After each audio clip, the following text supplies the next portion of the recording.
జనసేన అధినేత పవన్ కళ్యాణ్ పై మంత్రి అంబటి రాంబాబు మండిపడ్డారు. ఒక పార్టీతో పొత్తులో ఉండి మరొక పార్టీతో పొత్తు కుదుర్చుకుంటే ఎవరైనా తిడతారన్నారు. ప్రజాస్వామ్యంపై నమ్మకం ఉన్న ప్రతి వ్యక్తితోనూ తిట్లు తినాల్సిందేనని అన్నారు.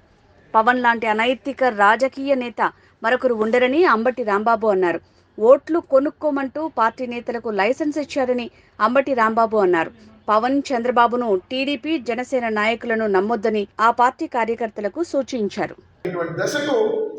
మరి పవన్ కళ్యాణ్ గారు రావడం చాలా దురదృష్టకరమని మనం చేస్తున్నాం. అంతేకాదు, నేను జాతీయ నాయకులతో చాలా తిట్లు తిన్నాను. తిట్టరు మరి జాతీయ నాయకులు, నువ్వేమో బీజేపీతో పొత్తులో ఉంటావు, చంద్రబాబుతో మాట్లాడతావు, చంద్రబాబు జైల్లో ఉంటేనేమో జైల్లోకి వెళ్ళి పలకరిస్తావు, పలకరించి బయటకు వచ్చి నేను చంద్రబాబు కలిసే పోటీ చేస్తున్నాం అని అంటావు.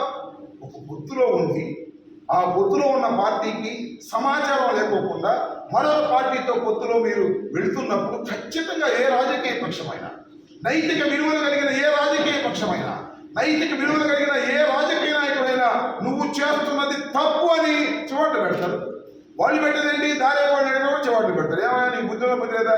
బీజేపీతో పొత్తులో ఉన్నావు కదా, బీజేపీకి చెప్పకుండా నువ్వేంటే చంద్రబాబుతో పొత్తులోకి వెళ్తున్నావు, వాళ్ళు కలుపుకున్నావా అని అడుగుతారు.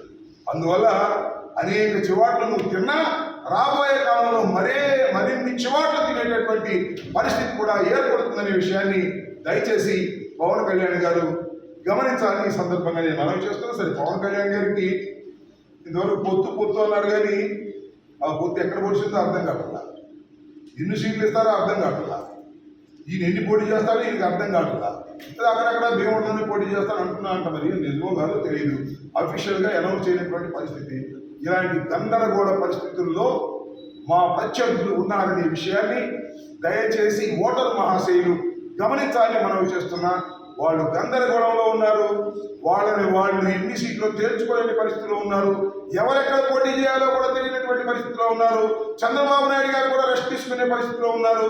కాబట్టి టోటల్గా తెలుగుదేశమే రెస్ట్ తీసుకోవాల్సినటువంటి పరిస్థితి ఏర్పడుతుంది.